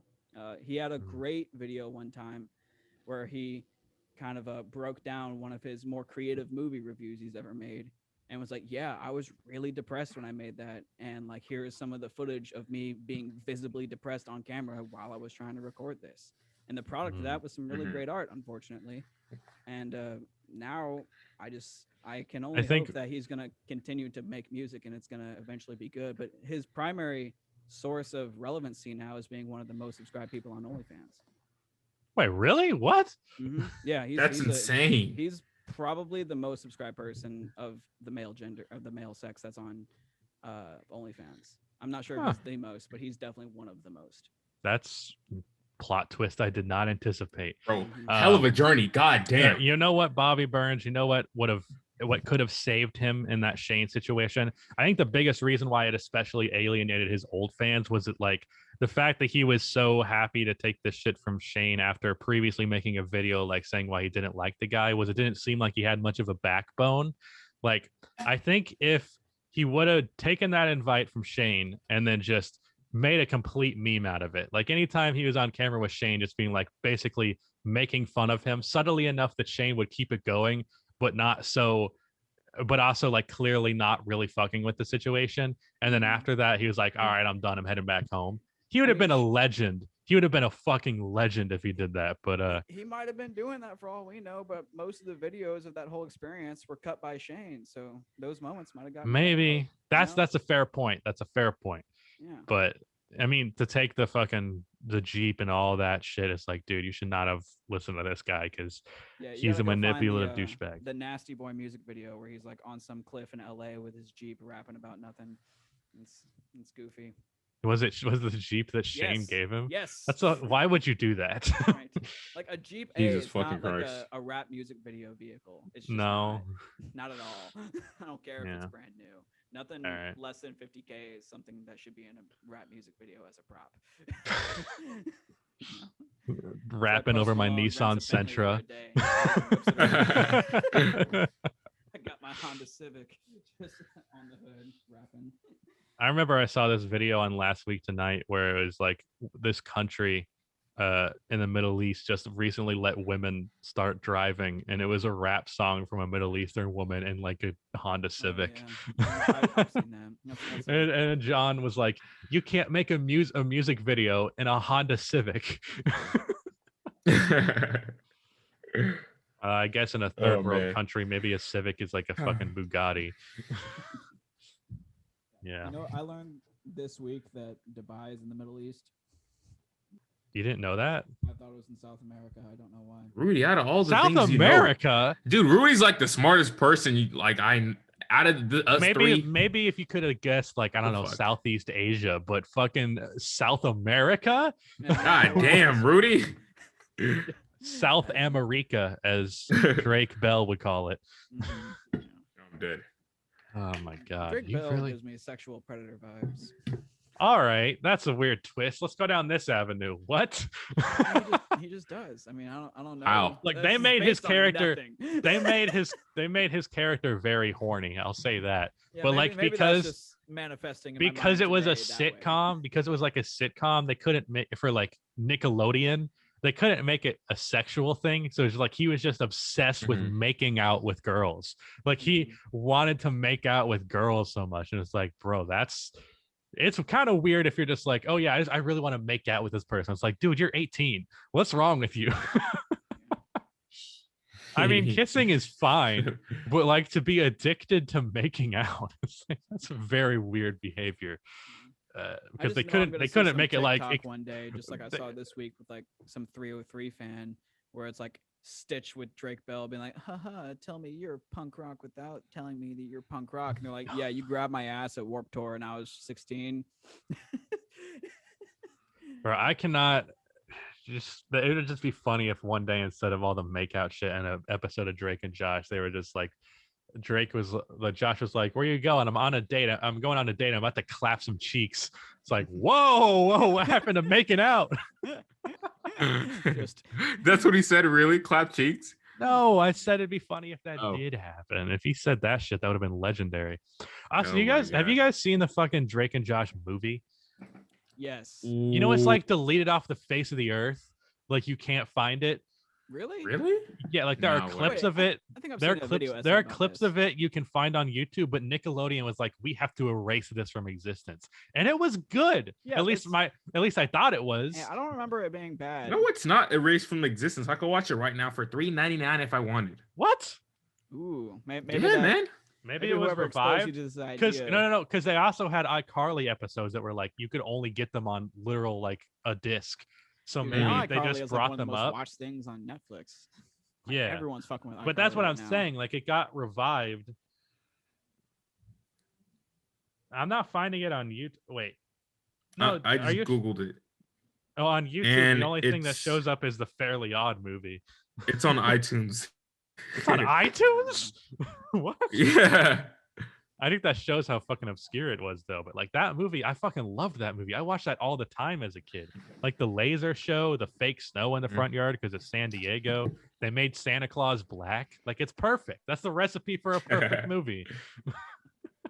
I remember they go to like Hollywood, and that's Yes. basically the premise of the movie. And fucking Megan gets a hotel, like a really nice hotel, Oh yeah, and like the antagonists were like printing counterfeit printing money. counterfeit money. And at the end of the Yeah, movie, I remember that at the, shit. at the end of the Damn. movie, Drake and Josh are like in a prison cell where they're printing the money, and they bust out and fight a bunch of bad guys, and the police show up with Megan That there. shit was so lit. I remember that. Yeah, I want to watch that again, but I apparently have to go get a fucking iTunes account. I feel like the Yeah, aughts $3.99. were peak sitcom, like post Friends and post Seinfeld, when like after those two shows made like landmark influences in the whole Mhm. genre. People figured out how to be more creative and Like and Parks and significant. Rec, Drake and Josh, Brooklyn Nine-Nine. Dude, Um, Girlfriends is amazing. I I only started also- watching Girlfriends a couple weeks ago because I used to watch The Game like every day after school on BET. Is Girlfriends on Netflix? Yeah, Girlfriends on Netflix. I do now. have to say The Office as well. I have just watched 3 seasons of The Office, so I don't like instantly think of that. Mhm. I don't know what it is, but I can't get into The Office. I think it's just because the main character is annoying, and like I don't like annoying characters. So yeah, it's rough. I like pretty much every other character. Dude, Michael on The Office is like, I like that they toned back how bad of a person he was compared to like the earliest season, but like Michael is actually awful. Mhm. They paint Yeah. it as just ineptitude, but like he's a terrible person. Like the reason I like the Parks and Rec more than The Office is because they're like, what if we take Michael and just make him the character played by Aziz Ansari, Tom, where he's just we'll have the annoying guy be a side character, not our main guy. That's the biggest issue. Like I also cannot stand cringe comedy. Like I understand there are people that get enjoyment out of watching really cringy shit, but me, I just cringe. So I think a lot of The Office's comedy is cringe comedy, so I don't get enjoyment out of that. Yeah. Yeah, I cannot watch that shit. I I tried guess so this many is times, a just pretty can't do good it. opportunity to segue into a key question. And I didn't want to bring this up originally because it's honestly kind of a dull question, but maybe now Damn. it could be relevant. Wendell just bodied Joel Embiid. Get the fuck out of the paint, boy. Post the Anyways. clip. So would you rather never get to watch your favorite TV show again or never get to listen to your favorite music artist? For me, this is a really easy question. Easy so I wanna hear question. y'all. Easy question. I've already watched every episode of my favorite show. So multiple times. I've watched Breaking Bad like 4 times, and I've watched BoJack Horseman now. I'm finishing the second watch, but I can not watch BoJack Horseman again. I'll be fine because I got everything that I needed to. My out of the internet is first one. fucking up. I'm noticing. Yeah, you said my internet is backing Yeah. up. Really? Yeah. What the fuck? But like Paramore, if you look at my playlist, I have 400 songs on my playlist, and I swear to God, 150 of them are Paramore songs. Like almost every song Paramore has released is in my favorite songs playlist, and I know the word to almost all of them. You get rid of Paramore, I commit suicide. But like, I mean, I've watched Breaking Bad enough. I have Breaking Bad and BoJack Horseman tied for my favorite show of all time. I've seen enough. I can live without it. But I cannot live without my favorite music, because music is something that I think you can do over and over and over again, and it's not as annoying as like watching a show over and over again. Like I don't want to say annoying, but like from day to day, I can just flip on a Paramore song, where if I'm going to go watch a show, I'm like, okay, that's a commitment for a long period of time. I'm going to go like 6 months without watching Breaking Bad again or something like that. How do you feel about the question, Mojo? Yeah. What's your favorite show and movie or show and music, and who's getting cut? Wait. I'm not really a show guy for the most part. Yeah, I don't really watch shows. Artist Juice World. Some show that I will say though that I was on and I was hooked like a motherfucker. Me and my girl were on like a motherfucker. Teen Moms. Yeah, I remember you talking about this the other. I don't know if it was the episode that got cut or not, but God, yeah, I love some reality TV, man. Yeah, that's. Oh yeah, I think it was an episode that got cut. Dude, that shit slaps. See, for me, I don't really do reality TV, but I do like. You just haven't found the right one yet, man. No. I Exactly. go for the trash. My trash is just YouTube drama, not reality TV. Okay. Or like video essays about YouTube drama. Okay, sure gotcha. Me and Mojo just in harmony. I watch The Right Opinion, D'Angelo Wallace, Jay Aubrey, like all of their. I watched a 6-hour video from The Right Opinion about Nikocado Avocado. A 6-hour video about this fucking mess of a YouTuber who's the most drama queen motherfucker I've ever seen. And I was like, I just sat down for 6 hours and watched that, and I was nothing. Someone made a 6-hour video.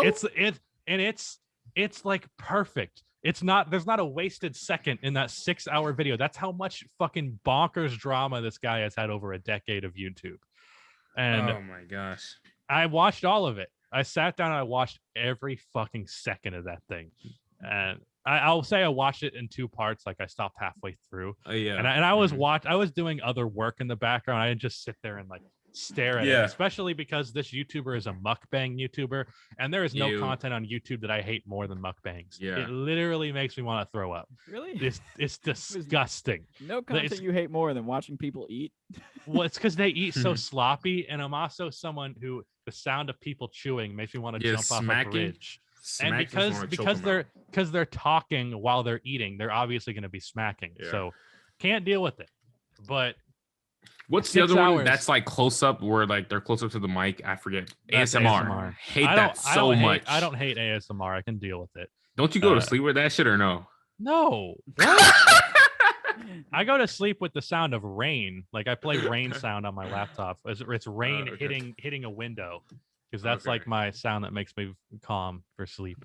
But yeah, no, that's goddamn, Joel Embiid has 22 in the first half. Wendell's getting fucked up. Anyways, I can't wait to eat and watch basketball. I ain't gonna lie. I've Yeah. settled on what I'm gonna eat. I'm not gonna order food He's anymore. 24 in the first half. He just I'm Euro going to stepped eat- and won. Fuck me. Joel, damn. Yes.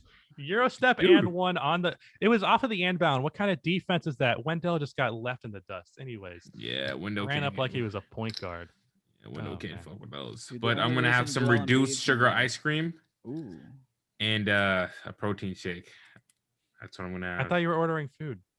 He committed I to was, no. but then I was like, I drank so much water that I got kind of full, and I was like, fuck. And then I saw the food would get here in like fucking 40 minutes. I'm like, bro, ain't nobody trying to wait 40 minutes, and I'm not really not trying to leave my house either. So I'm like, fuck it. I ordered DoorDash the night of the snowstorm and was like, good luck. But Really? yeah. Sometimes Oh I my feel gosh. bad when like the weather's bad and I order DoorDash and I'm like, but this person was already going to be out. It's like, doing they deliveries signed up for anyways. this. Just They tip know what they're extra. doing. Yeah. Nah, I'm not doing that. I was prepared Oh to my tip them in God. cash extra because DoorDash uses the tip you give them to supplement the wages they guarantee. So it's like a big scam. Like, Yeah. That's fucked. dude, the fucking post office should have a food delivery service. Dude, like, it's ridiculous. This shit They got the needs to be perfect cars for it. regulated. Exactly. Drew Gooden has a great video about food delivery apps. Yeah, He I was literally had that idea after watching that. I was like, wow, like I knew it was fucked, but I didn't know it was this fucked. This shit needs to be owned by the government. and like run the properly. restaurant doesn't benefit, the driver doesn't benefit, the consumer doesn't benefit because of the extra fees, Right. and the company doesn't benefit because they're always tanking money. So no one benefits from this. Yeah, it's but just a race to a Hmm. monopoly that no one's gonna get, and then a bunch of venture capitalists gonna lose. A bunch I of don't money. understand how they run those companies at a loss. Like, how is Because DoorDash that losing is money? the amount of wealth that is in that class of people is that they can afford to burn millions of dollars on an attempt at owning an entire industry. I don't get it, man. I just don't get it. Anyways, I don't want to go down that rabbit hole for too long. Let's get another question in this bitch. All right, another question in this bitch. Hmm. All right, let's see. I already did the Mike Tyson one. Already did the hardest hit one. Let me go to the Rusty Oh, and Mojo no. show likes. no. Get off Oh, of my no. likes. I missed. Someone asked who runs the account. It's not. It's me. I don't know why that's an exciting question. It's me who runs it. Breaking news. Right. What's the downright stupidest thing you've ever heard on Twitter? And I'll go as far as to extend this to online. What's the dumbest thing you've ever heard online? I see something mind-boggling. Orgasm. God damn. Mind-bogglingly stupid almost like once a week. Like, holy fuck, you're the dumbest person that exists. And like, dude, having a YouTube channel and just having a big internet presence in general, it makes you feel like a genius because you're like, so many of these people are so goddamn stupid.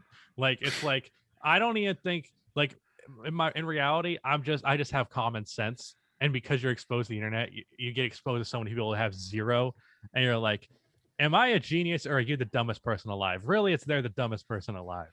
But Mhm. so I can't even point to a specific examples, like whether it be a basketball take or just a regular take. Probably the dumbest thing I've heard recently is that Julius Randle is better than Jason Tatum.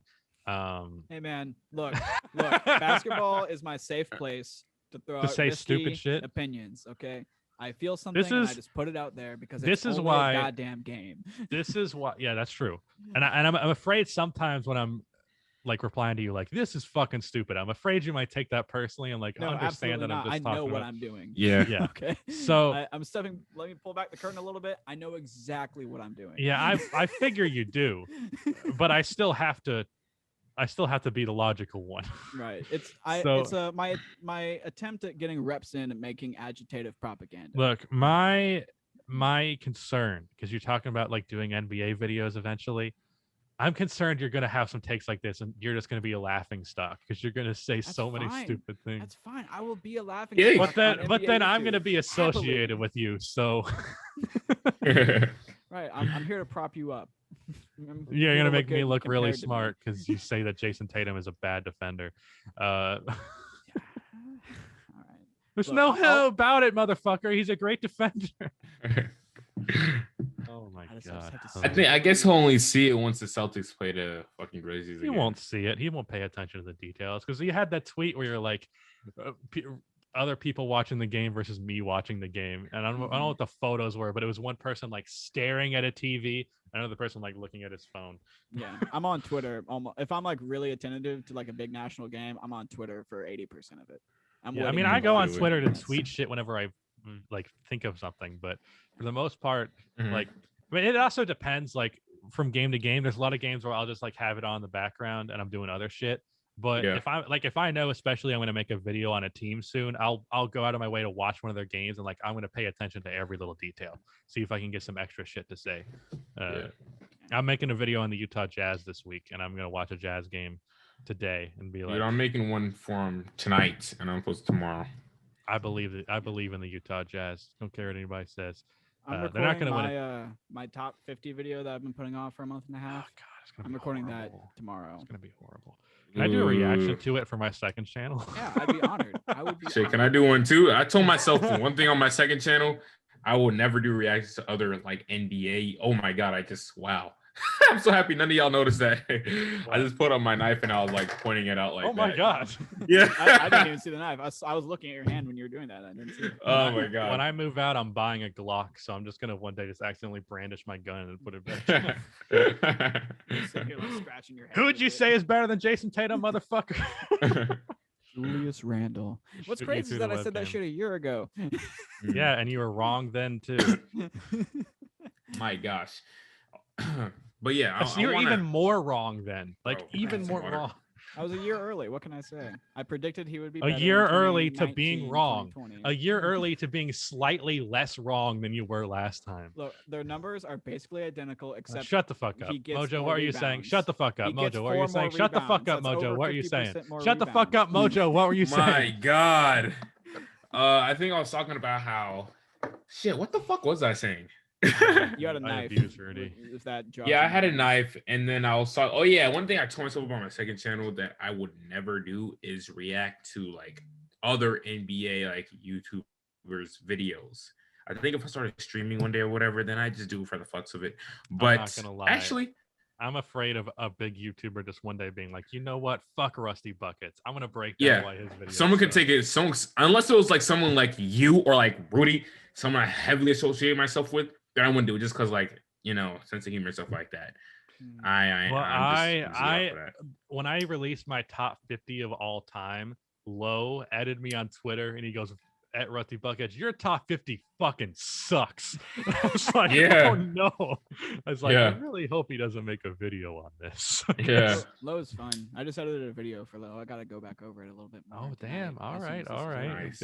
Rudy's getting big time. Oh, yeah. Yes, sir. My goal is to ascend past you guys, leave you in the dust. Rudy, all I say is you're not allowed to get so successful that you don't edit for me anymore because I don't want to learn someone else. I don't want to find somebody else. Dude, like I don't want to toot my own horn, but I feel like my professional specialty is editing Rusty Buckets videos. You were born to do this. I got a comment the other day that I was offended for the both of us. Some guy commented, I thought you were improving the quality on this channel. I was like, fuck you. First of all, my recording, you can attest, unless you don't feel this way, but my there's almost no rambling really anymore because of the bullet points. Like I pretty strictly stay on topic, and I'm generally pretty good at flowing what I want to say because of the bullet points. It's not flawless, obviously, but it's much better than when I was doing completely unscripted videos and I would just go get lost on one thing and spend 5 minutes on what should be 5% of the video. So because I have the bullet points, it's structured way better. And then Rudy's editing is better because I've kind of forced him to just put more into it. And it's better from both of us. So fuck you, that guy. The quality on your channel has definitely come up a lot. Like even remove the deep as a whole has come up remove the deep dives, and the quality is much better just because you're editing harder on those, and my content is more, there's more bullet points and shit, so it's better structured. We're almost thought you gonna throw up. No, just burps. Man, I'm the one drinking. You have no excuse to. I was drinking earlier, so soda, not alcohol. My gosh. I got this kosher wine. It's like peaches and cream, grape wine. It's delicious. Wow, so you're a bitch made. Dude, I drink fucking Menenchevitz, so sue me. There's a fucking thing in The Walking Dead when what's her name? I don't even remember the name of the characters anymore. Daryl and that blonde bitch, they get separated from the characters. And sorry, that was sexist. She's not a bitch. That blonde bitch. I hate her. Bro, I said She's a bitch woman. earlier. Yeah, they got separated, and she wanted to have her first drink, and he was against it. But then he was like, you know what, do what you want. And he let her go. And then eventually, before she was about to have her first drink, she was hesitant because her father, Herschel, had an issue with alcohol, who is dead. And she was like, I don't know that I want to go against his wishes. But then she was getting some country club peach schnapps.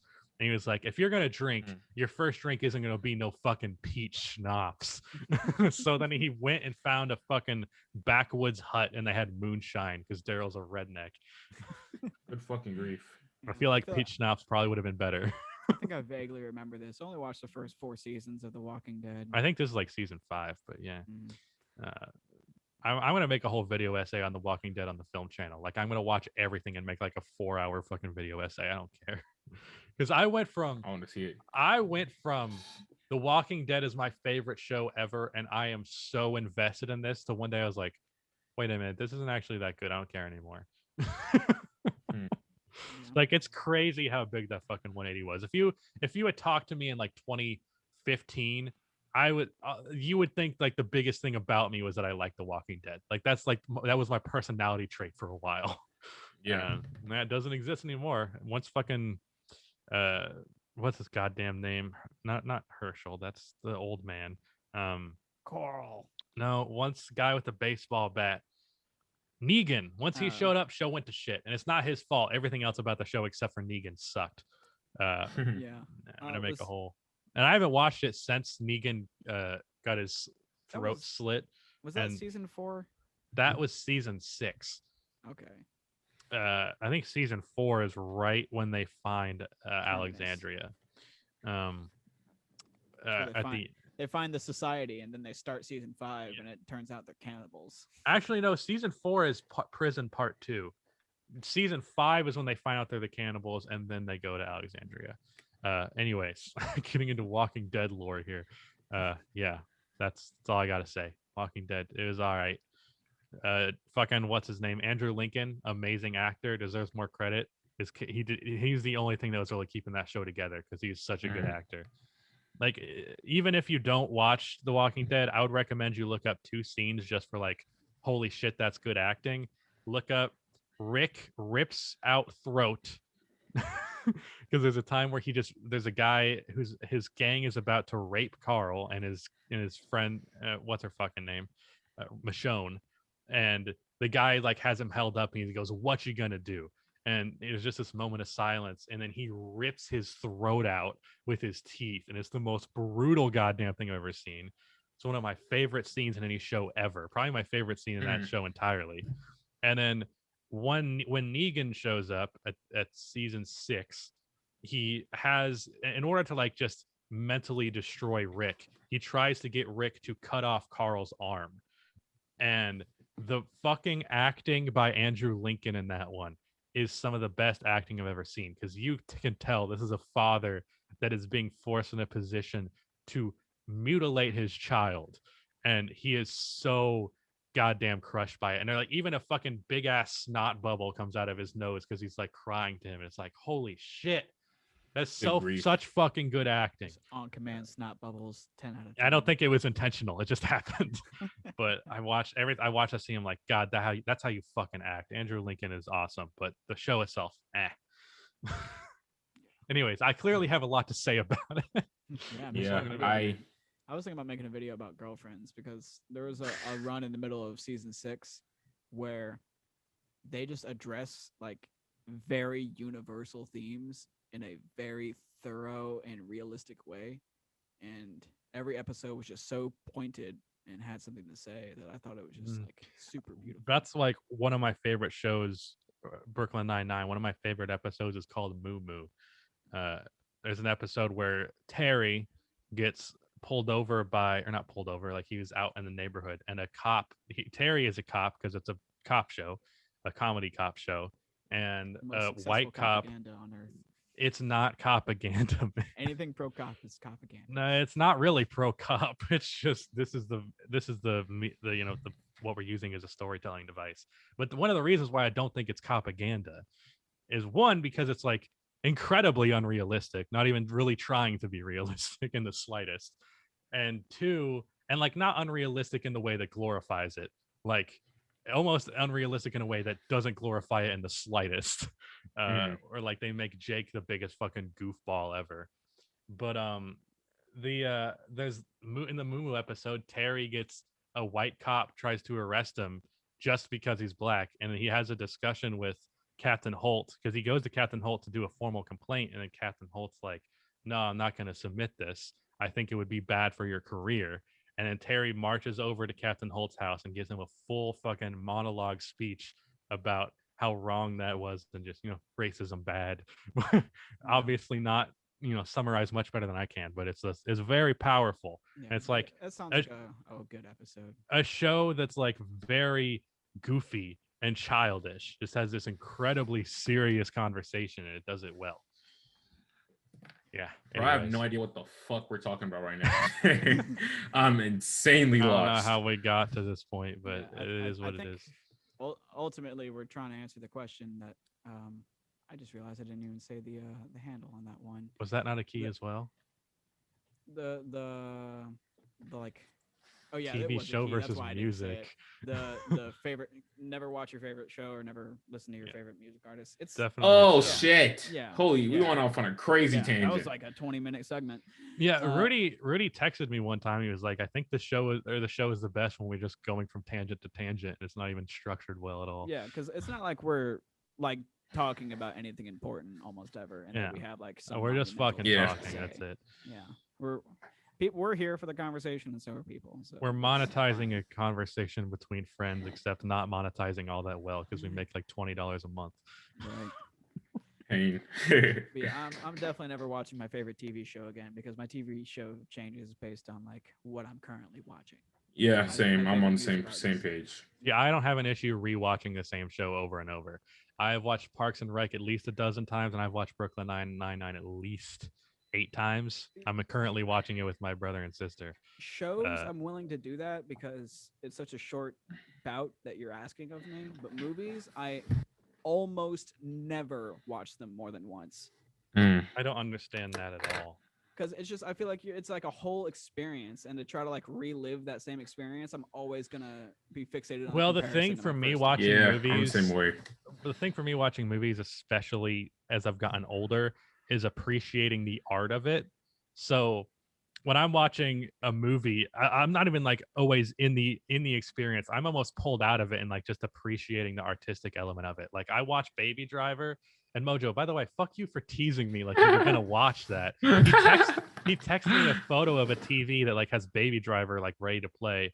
And he's like, "Oh, I wasn't watching that. I just saw it and I thought of you." I'm like, "Well, I thought you were gonna watch it." But I watched Baby Driver, and I literally like I don't even really care about the story anymore because I've watched it a dozen times. But I watch it, I'm like, let me find another section of this movie where the sound effects or the environment sound like syncs up with the music. Let me just manage to see another thing. That's why I want to like get into watching more movies, just so I can like open a whole nother world, or like I think me watching more movies will like help me in my creative eye. You know what I'm saying? See, I think a lot of people, the way they watch movies, and probably part of the reason, Rudy, why you don't want to watch movies multiple times, is that you get into the story. Meanwhile, I'm like almost pulled away from it. The first time I watch a movie, I am. But especially after I really love a movie, like I'll just watch a movie and be like, this is a really good scene right now. Like, or I'm like, oh, this is a very good camera. There's this very good shot right here. Or I like Baby Driver. There's this one scene in Baby Driver in the first 5 minutes, because in that movie, like Rudy knows, like it's basically just like every little sound effect syncs up perfectly in line with the music. It's perfectly on beat. There's a scene where the song Tequila plays, and they shoot their gun on beat with the song. It's like a gunfight synced up, and then the first 5 minutes of the movie is a car chase where the audio is completely synced up. And I noticed this one thing that blew my mind. And I noticed one little thing or another pretty much every time I watch it. But as they're driving through a tunnel, like they have those concrete like poles or whatever that like you drive by and like you hear the sound of the air like passing through. Yeah. Like very like that. They synced up that sound with the fucking beat, and it's not a loud sound. It's very subtle. And I realized, are you kidding me? Who thinks that boy that? just busted from that? Who thinks like I just cut that audio out and you'll be fine? But Edgar Wright said no. Every possible sound that exists during this song is going to be synced up with the fucking music, and god damn it, does it give me wood. You like those kind of movies that are like high pace, and I don't even need like, high pace. I like artistic. Yeah, okay. If that's the case, one of my favorite movies, and I've only seen it once, but it like left a really strong impression at me. I watched it at the right time in the right mood. It's called Frank. I might have talked about it on the podcast before. I don't think you have. But it's this movie about a guy who joins a band whose frontman always wears a mask. How old is it? Of himself. I think it's like 6 or 7 years old. It's one of those indie movies that like showed at sunset and killed it there. But it just is a beautiful film about the creative process and like the pain of being an artist. It's a incredible movie, but it's kind of a drag. It's not like Bam Bam Bam like Hot Fuzz, which I know you just watched. How'd you like Hot Fuzz? Yeah, okay. Honestly, every Edgar Wright movie except for Baby Driver and Scott Pilgrim versus the World, I don't think that highly of. They're all right. Like Shaun of the Dead, it's all right. Fucking Hot Fuzz, it's all right. I mean, it's funny, but like I didn't realize how fucking bonkers the plot of Hot Fuzz is. Like it goes from a 0 to 100. Like the conspiracy is revealed, and then Sean's like, "Okay, I'm gonna go into town with guns and kill everybody." It's like, whoa, where the fuck? Holy shit! This got real serious real fast. But it's funny. But Scott Pilgrim vs. the World is probably in my top 25 favorite movies, and then Baby Driver is my favorite movie. Baby Driver, I think, is by far his best thing. But the one movie that I don't understand with you, Rudy, that you did not like is Jojo Rabbit. Jojo Rabbit is so fun. It's so fun and it's heartwarming. I liked it. When I told you it was like a 5.5 out of 10, that's a positive review, but like it's showing you that like it wasn't that glowingly positive. Like if it wasn't one of your favorite movies, I would have forgotten about it days after watching it. If honestly, there are days of the week where that's my second favorite movie of all time. God damn. I need to give it another chance because I don't think I was in the best mood when I first started it, and so I don't think I was mentally in the right spot. Mojo, that movie is about a Hitler youth who has a Jewish girl hidden in the house of his walls because his mom is resistant to the Nazi government, but her son is in the Hitler youth like because young son, like less like than 10. Tween. Like fucking grief. Yeah, and then he learns he like gets unindoctrinated from Nazi beliefs because this Jewish girl, he's a little kid, he has a crush on her, but like he just builds this great relationship with her, and through that relationship he gets brought back from that hatred and bigotry that he was taught as a little kid. And also you would think like that's a very serious movie, but it's delivered in such a fun way. There's a bunch of comedy also throughout this movie. He has a fantasy like imaginary friend Hitler, because he's a little kid in Nazi Germany. Hitler is like his idol. So he has a fucking, and he's like Hitler played by Taika Waititi, who is the director, who is Jewish. So no, that's fun. Yeah, Hitler being played by a Jewish guy. So that's what makes it real fucking funny. I mean, he's the best character in the movie, and that's really hard to say. But he's goddamn hilarious because they make him so goofy. They're like, this guy's not intimidating or cool. He's a fucking loser, and he's like weird. A little kid's imaginary best friend. He's like whimsical, borderline effeminate. Like it's very, very funny to see Hitler depicted this way for sure. Yeah, and the fact that it's like just a giant middle finger to everything he believed, and he's played by a Jewish guy, like, oh, that's so fucking perfect. And then as time progresses, imaginary Hitler gets angrier and angrier with Jojo because he realizes that Jojo is quickly dissipating from the Nazi ideology. And at the end of the movie, because he's completely flipped, he kicks Hitler out of the window and says, "Fuck off, Hitler." It's the funniest shit ever. But it's funny. It has music in it that's really done well. It's done well. It's heartwarming because of that relationship, as well as his relationship with his mother. Oh, it's fucking perfect. Rudy, you're an idiot. Yeah. Let's bust out some rapid fire questions and then wrap this up because we're approaching 2 hours. You can't get me talking about movies. I'll just go on and on. Right. I'm trying to we'll avoid give you a it, whole but movie then, segment of this show. yeah, but then I have to point out little details. I just fucking love Jojo Rabbit so much, Baby Driver so much. We talked about this on a canceled. I just slipped up a little bit. We talked about this on a scrapped podcast a little bit one time, and you're talking about like entering a new phase where like you want to kind of watch movies a little bit more, Mojo, and that's kind of how I feel about punk rock right now. Like I want to get more into punk rock to kind of expand my worldview and my taste a little bit. And I brought this up on a podcast that we scrapped when I believe it was Aki who asked it in the past, but it's Aki asking it again this time. He said, "What are your guys' thoughts on cancel culture?" And I said that I think cancel culture, although a mainstream thing, is very punk rock because it is innately critical of society. Oh, I remember this. And like we barely even touched on that. So I just want to get that on the public recording that I think cancel culture is punk rock as fuck. And it's I'm in the camp where I think a lot of the time it goes too far, or like something is definitely bad and you should be called out for it, but it's not worth ruining a career. But just in general, I mean, cancel culture also doesn't really work. Like it works in the public perception, like point of view.